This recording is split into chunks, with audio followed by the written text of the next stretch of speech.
It's lucky. Yeah. 5 minutes. Okay, it is 5:30. So, all good. So, declaration of tonight's forum meeting is made at 5:30 p.m. We're on page 6 of our agenda. Welcome to everyone that's here and anyone online that's looking.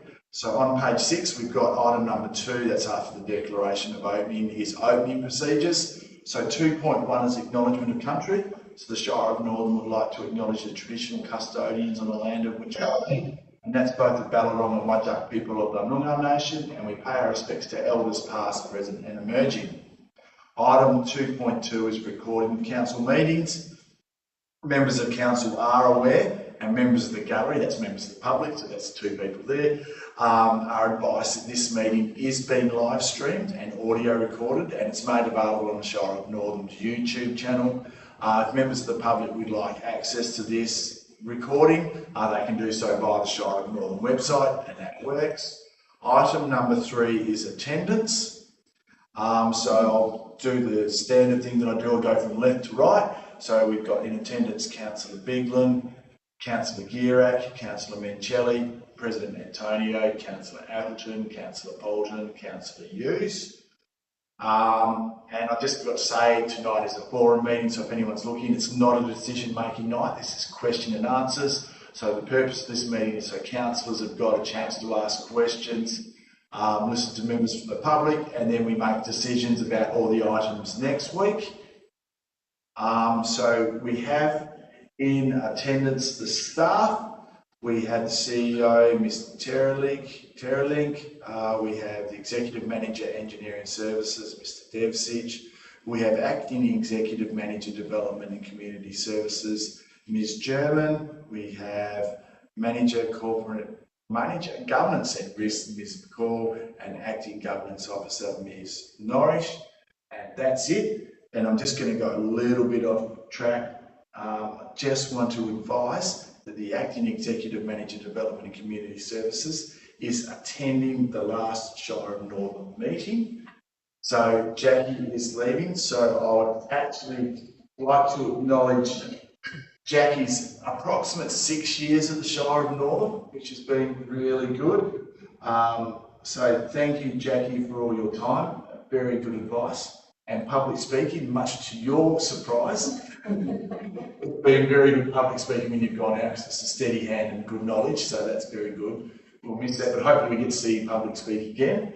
And we wish you all the best at the State Development Assessment Unit. Hopefully you're still living locally. We can see something of you. And hopefully you're never against the Shire in anything that you're doing at the State Development Assessment Unit. Hopefully it's complimentary, not antagonistically. So thank you very much. So I'll just, I'll actually this thing, so everyone just put our hands together for Jackie. So if we move on, so we've got 3.2 is apologies. We have an apology from Councillor Ryan and an apology from Mr. Young as well. So that's the Exec Manager Corporate Services.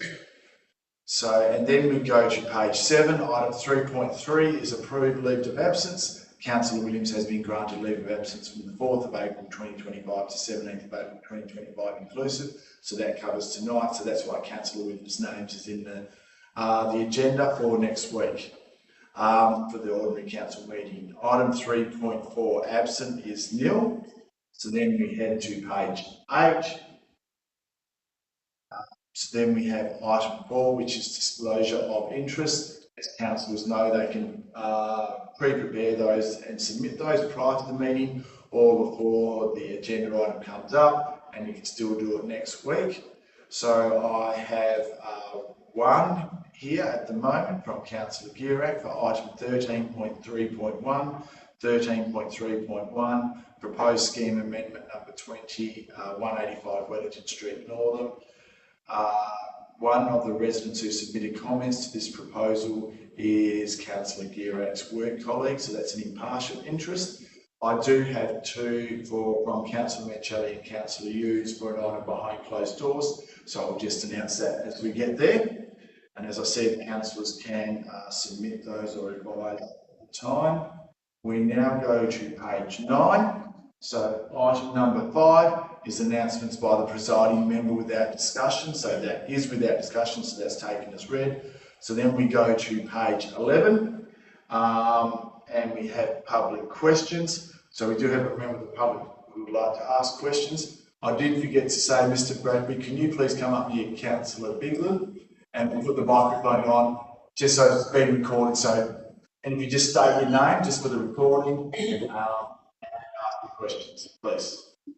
Thank you. Yes, my name is Glenn Bradbury. I'm a resident. I live at 200 Wellington Street.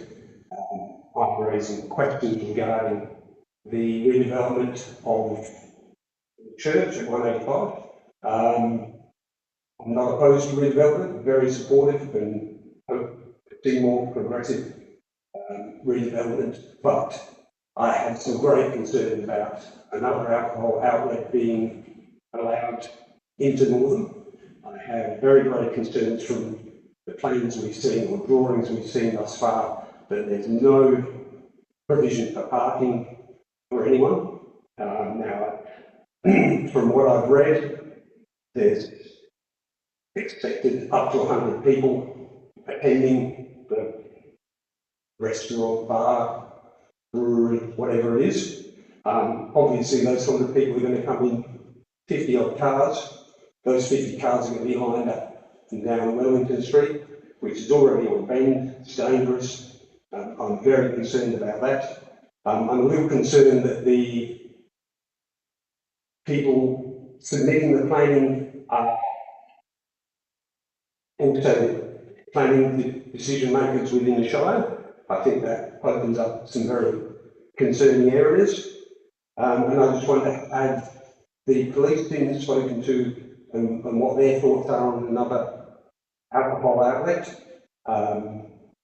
Are there any plans in place for mitigating the sound that will emanate from what is essentially a nightclub? No, not a nightclub, I don't think that's fair. But by the look of it, hosting weddings and that sort of thing, and we all know that weddings have loud music and parties and that sort of thing. There's a lot of people living around there who will be affected by that. Have there been any plans made to contact the people around the area and say, how will this affect you? What do you think about it?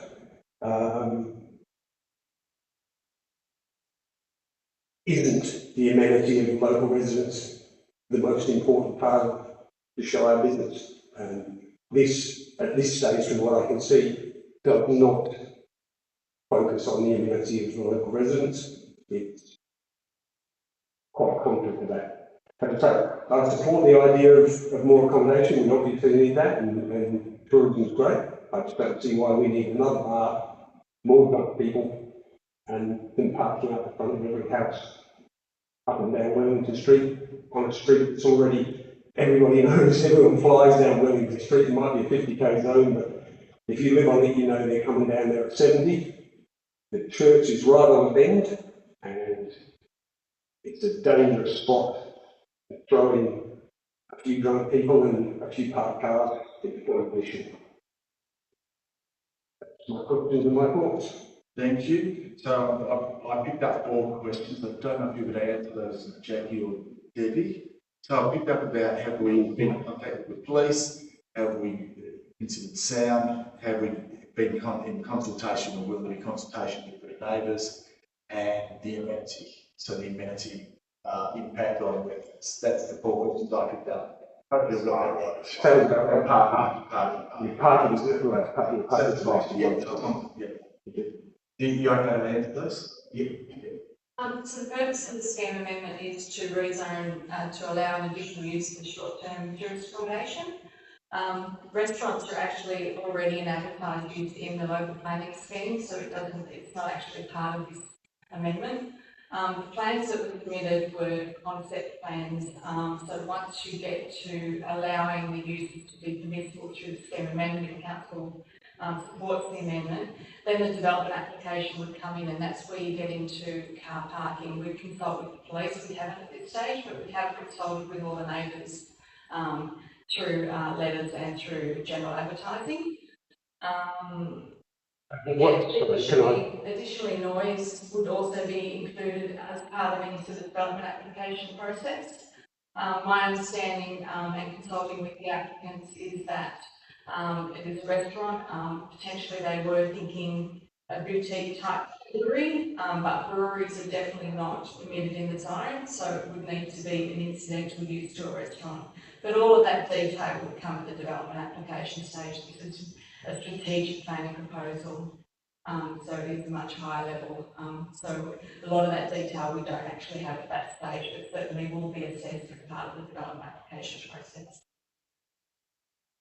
So you won't be able to address questions to Jackie. You have to go. Okay, so it's just the council.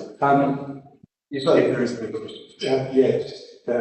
The statement was that residents' names have been approached. Now I live at 200, 50 metres up the road.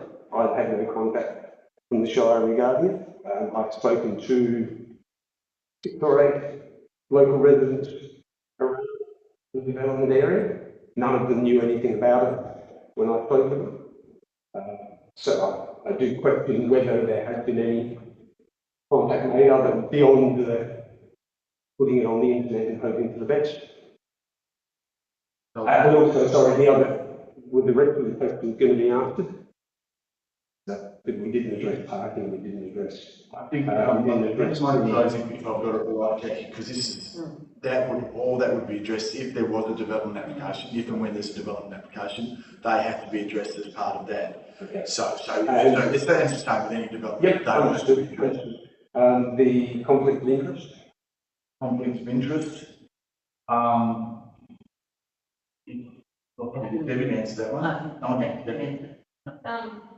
Yes, I can confirm that we do have the planning consultant on staff assisting us at the moment, but has had no interaction and will have no interaction with this application. Okay. And in regards to the letters, I can confirm that there were letters sent out to all the nearby landowners. And I can confirm the radius and the per council for next week. And actually, I'll ask a question afterwards. That's not my turn to ask a question. Okay, that'd be great if I can, if the radius is submitted with information for later, that'd be great. Yeah, what we'll do is I'll stay with that notes, and that'll be in the minutes from tonight or note from tonight. Okay, all right, thank you everyone. Thank you. No further questions. I've got to double check anyway. You said no, so there's none. So then we're on page 11. So I've got item number 7, response to previous public questions taken on notice. There is one there, so there's a question and an answer provided. And then we go to page 12. Is item number 8, receiving of petitions, presentations and deputations. There is 8.1 petitions, there are none. 8.2 presentations, there are none. 8.3 deputations. Mr. Bradby did make a comment. I just wanted to make sure you've got nothing else. You've made a statement. No, that's fine.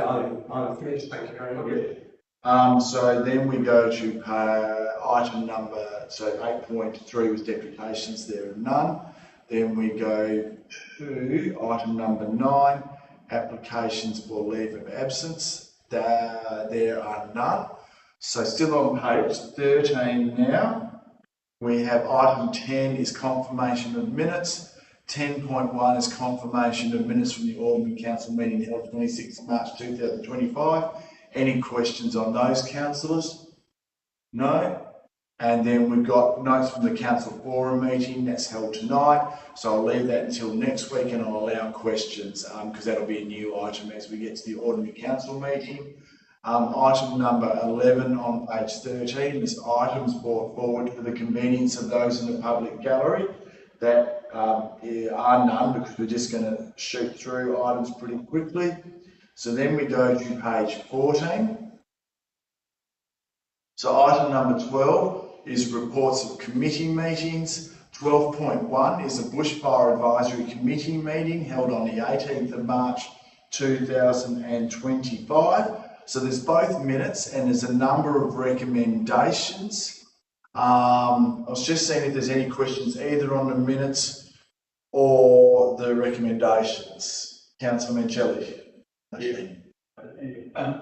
Mr. President, I just want to clarify whether DFS will provide the funding for all the requests that have been put forward in the 3 pages of requests. I did speak to the CESM about this, but the CEO's going to answer it.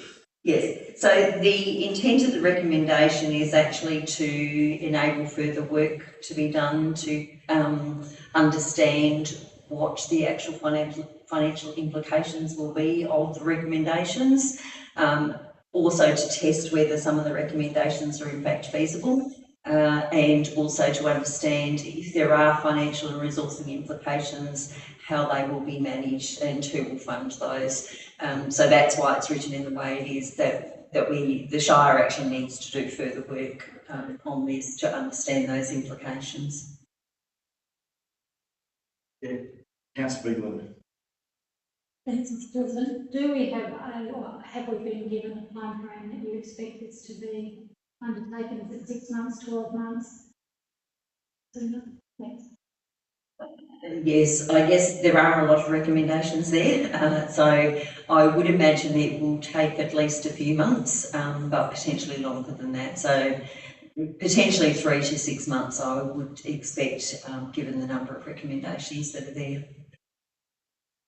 Further questions, councillors, on either the minutes or the recommendations? No? So we go to page 20.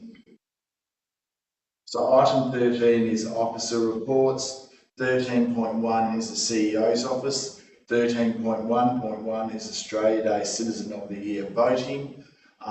Any questions on that, councillors?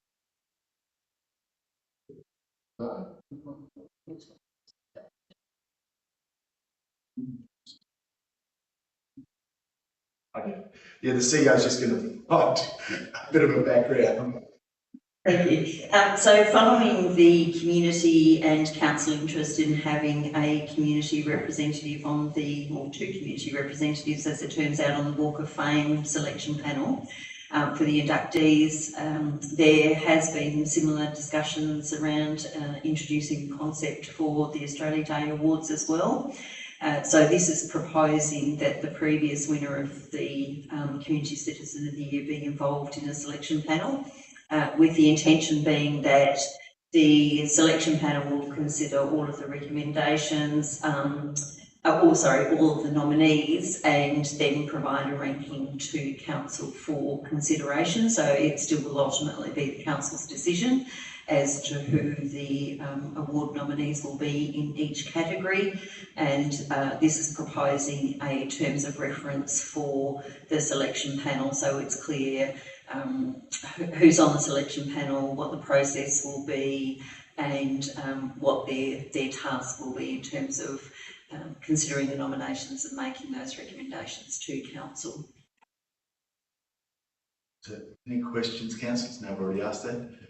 So the CEO's just triggered a question from me. So if there was a difference in opinion from the committee to council, council's still got a say. Mm-hmm. What reputational risk would be associated with that if council decided not to go with the recommendations of the committee? Or is that just considered part of the course? I think it would be considered part of the course, noting that the selection panel is made up of yourself and myself. So it will have 2 Shire representatives on there as well as a community representative. But really the intention of this is to provide a role for the previous winner of the Citizen of the Year award, and to also have some more input from the community in terms of the recommendation to council. Thank you. To make sure there's no further questions, councillors.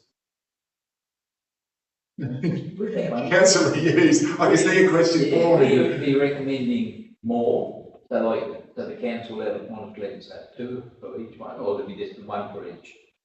No, the intention is to actually rank them, so it'll be, I think, the top 3 in each category that will be presented to council. Thank you.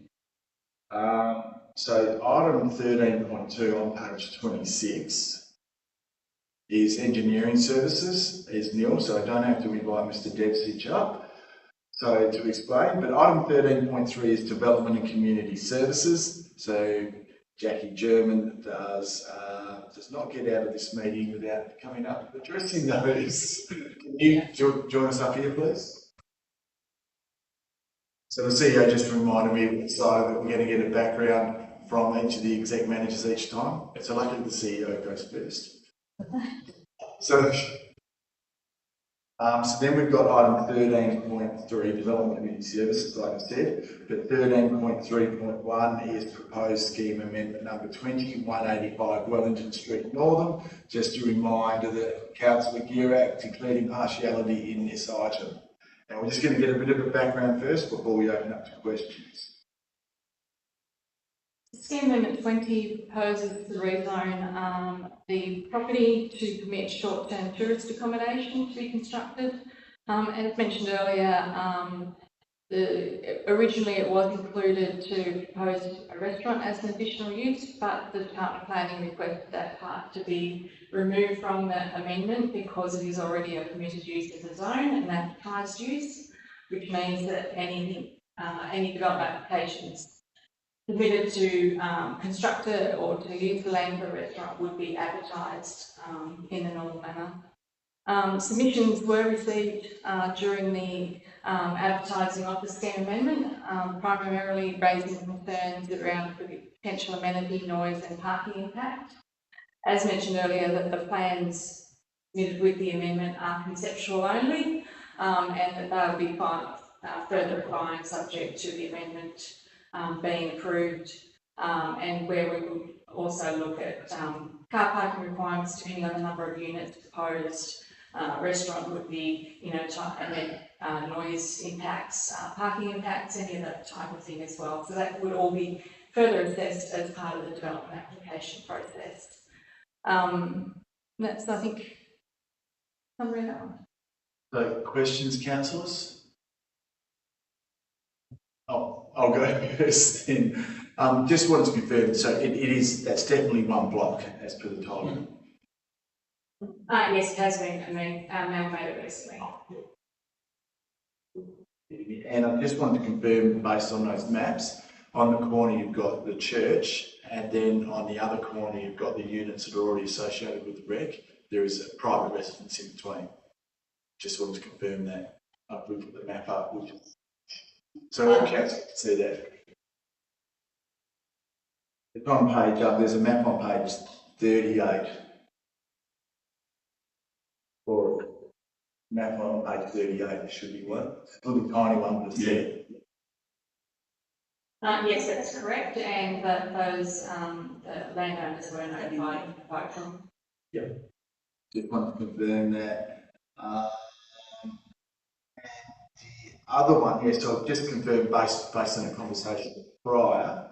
So you just mentioned about the advertising with any development application. What sort of advertising and notification does that entail, like with any development application?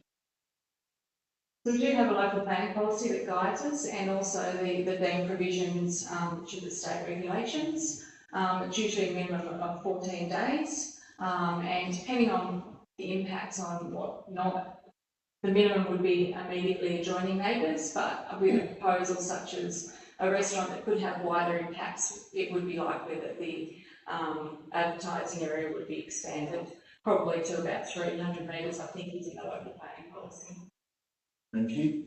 Councillor Guerra. So, in regards to the advertising of the scheme amendment, are there any guidelines how far that needs to be advertised and been radius, or that's just up to the discretion of the Shire? Yes, that's correct. So there's minimum advertising periods, and then, but it's up to the discretion of the officer.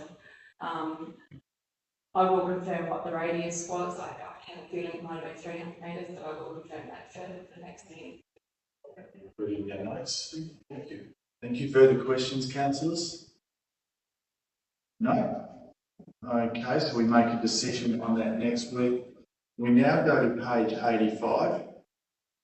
And I'll just say, members of the public, because if you've asked questions on an item, just in case I do forget to say, you're quite welcome to stay or go after the item's been dealt with, and we can make a decision on it next week.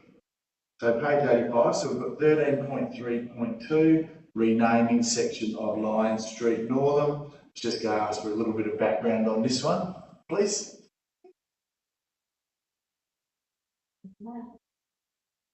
So this proposal is as a result of there's some units currently being under construction on 20 Gregory Street, which is the Colin Gregory and Lion Street.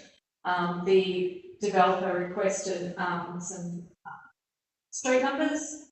We liaised with Landgate at the addressing. They advised that there was no way of accommodating that addressing request because a cow had previously been addressed, and recommended that we rename the portion that we're proposing to rename.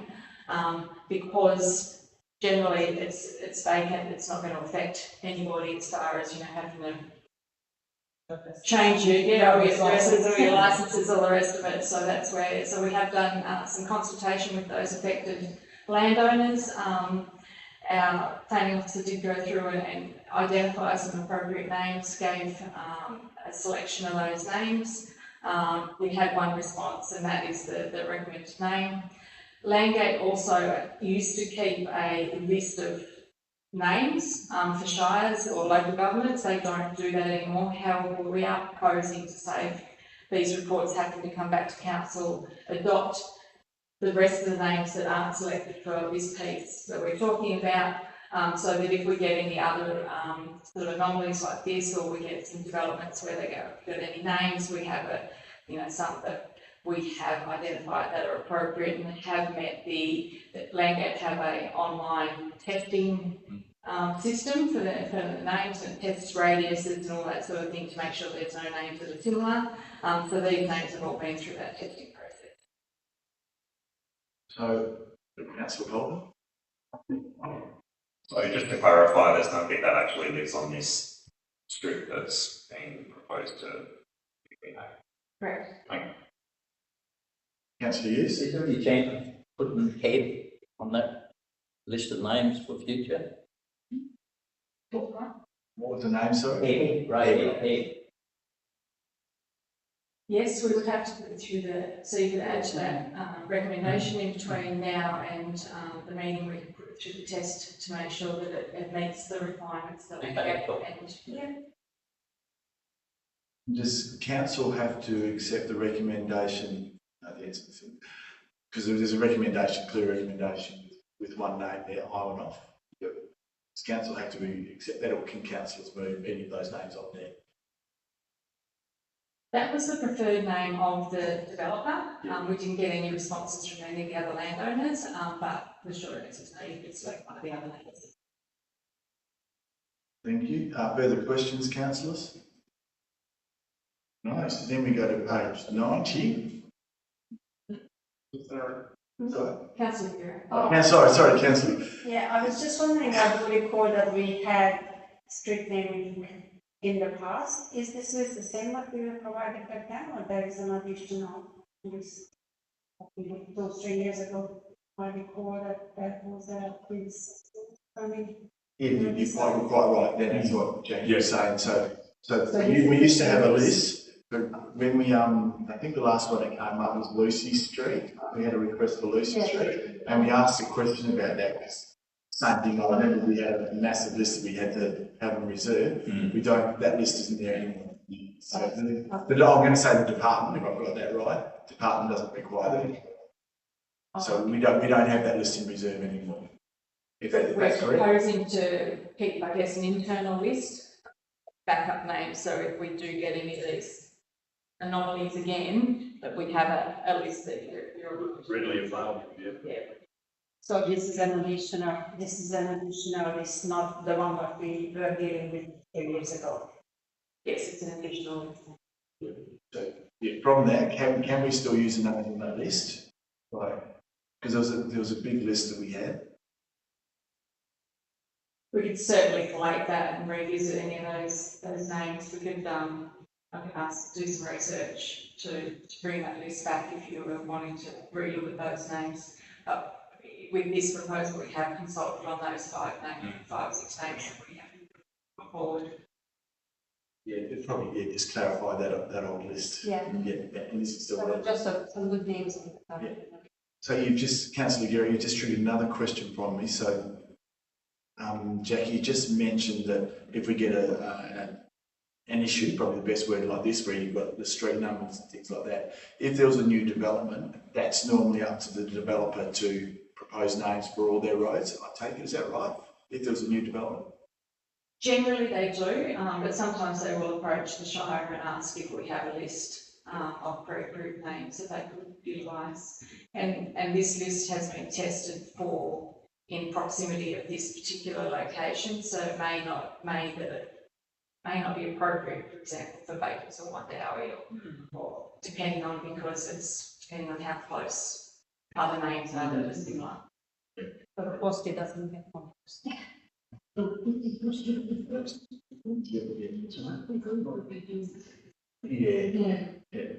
Thanks, Dan. I'll just make sure there's no further questions so I don't miss anyone.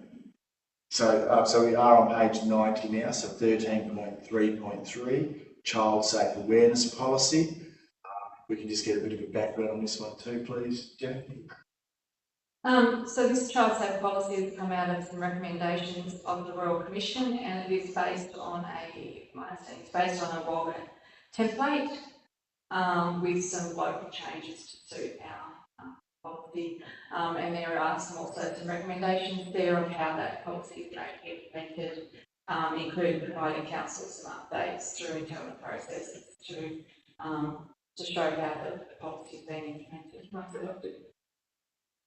Thank you very much.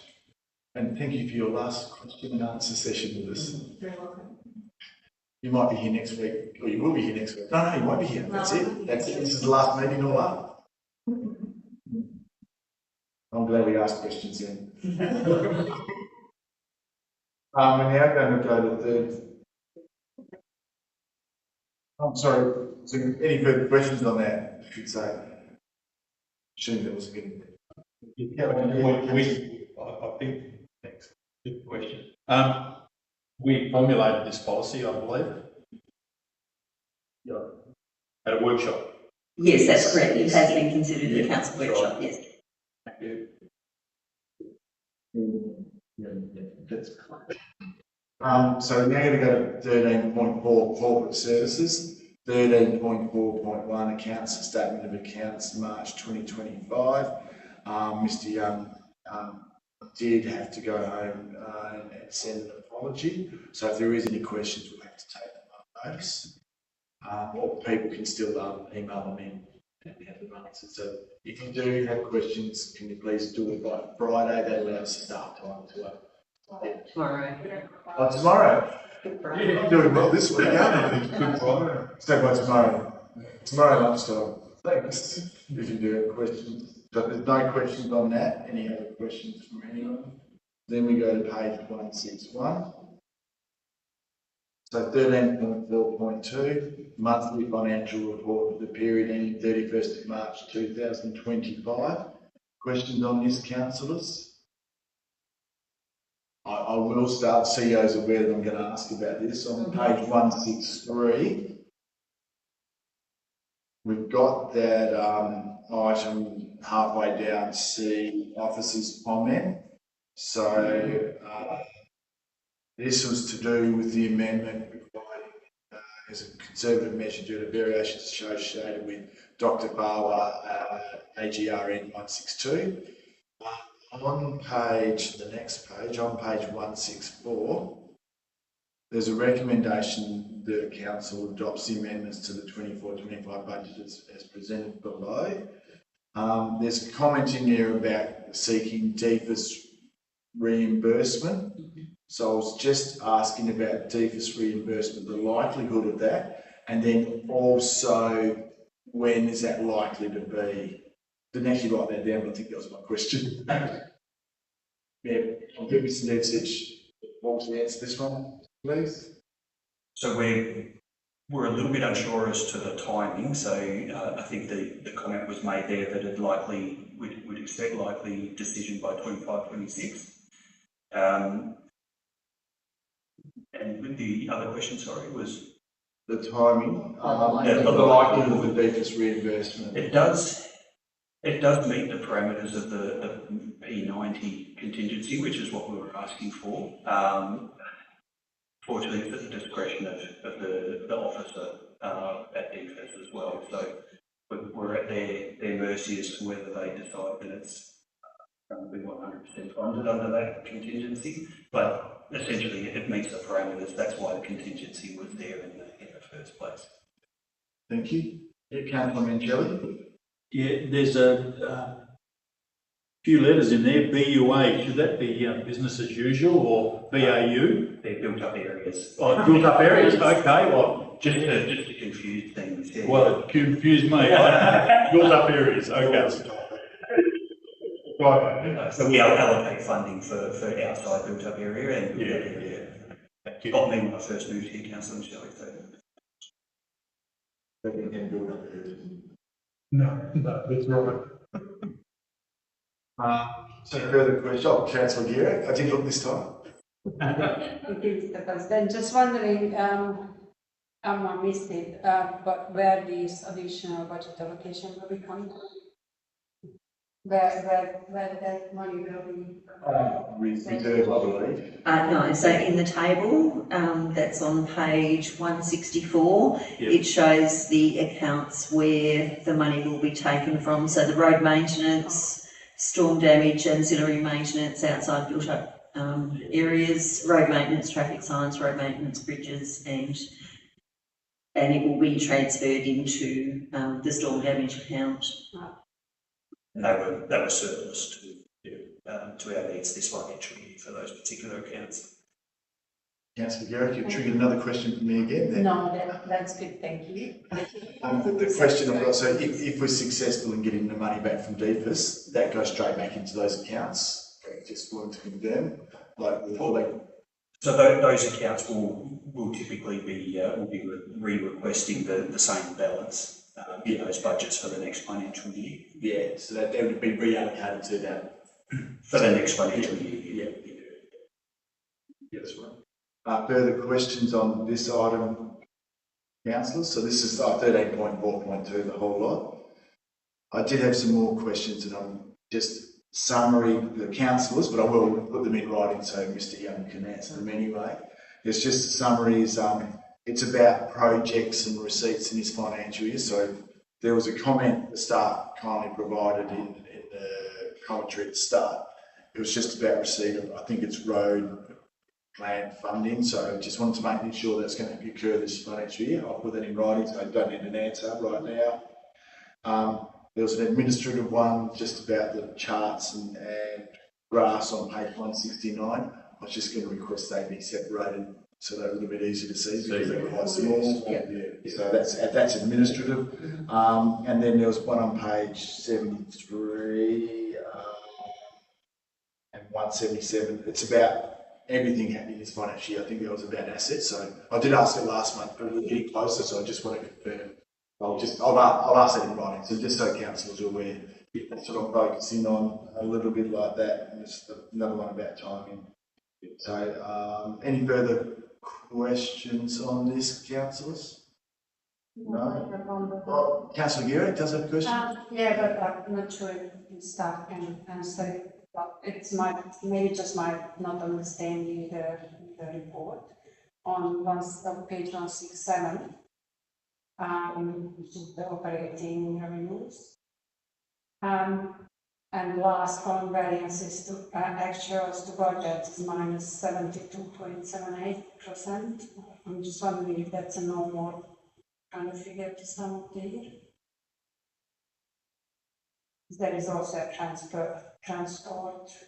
Yeah, I think, and that's related to the same item I'm checking about. The commentary was about timing. So yeah, but that's quite. Yeah, so I'm just. Then that was a question I'm asking: is that going to occur that financial year? Just bring it back in. If you're happy with that answer, then Yeah. it's a simple question. Yeah, I That's wasn't what sure I'd if ask. that.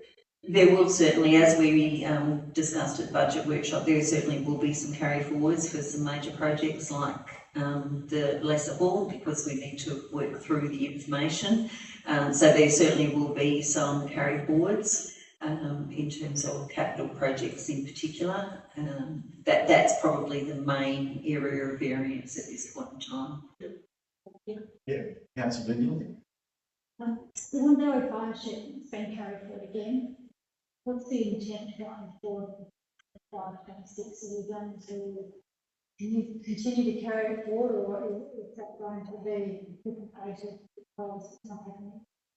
So at the last EFAC meeting, so we have approached, so taking a step back, we did apply to have a new facility at Wundowie, but through the local government grant scheme, but the application was refused. So we actually wrote to DFS to understand what their plans were, because the funding has been rejected a couple of times now. They've indicated that their focus is on strengthening the capacity of the volunteer fire and emergency services in Wundowie as a way of managing the risk to resource issue. DFS responded to indicate that that's what they were going to do. However, we haven't seen any movement on that yet. So at the last BFAC meeting, BFAC has requested the Shire to write to DFS to follow that up and find out what action is being undertaken to strengthen the capacity of the VFRS. And also BFAC has asked us to consider whether there might be some other alternatives in terms of them co-locating with another brigade. Not far away, so. So just following up on Councillor Bignell's this side of the table, every time one of the councillors asks a question, you've got to follow up question. So with that, so it's going to stay in the budget until we've got a response from DFS, I take it, in one way or the other. Yes, that's the intention. I guess from the Shire's perspective, we're concerned that there are still potentially risks, and so we need to understand firstly how they're going to be addressed before we can move on with this, and understand what DFS is going to do to strengthen the VFRS. Councillor Bignell. Sorry, is it definitely off the table that the bushfire and the volumes won't cohabitate? Well, interestingly, at the last BFAC meeting, I guess there was a request from the Wundowie Bushfire Brigade to look at what might be some alternatives. So I guess that is a bit of movement in that respect. So we need to do some more research on that. Probably changing the guard may help, is helping. Good answer. So any further questions on 13.4.2? So then we're going to go to page 183. Then first things we've got at 114, matters behind closed doors. Can I please have a mover and a seconder? Oh. Well, Councillor Atherton first, Councillor Polton second. That was a close raising. It's procedural, I'll put it straight to the vote. All those in favour by a show of hands. There's 1, 2, 3, 4. Sorry, what was it? No, I'm just going to count how many councillors here. That's 7-0, that's carried. We might just have to lock the door and close those doors, please.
So that's carried.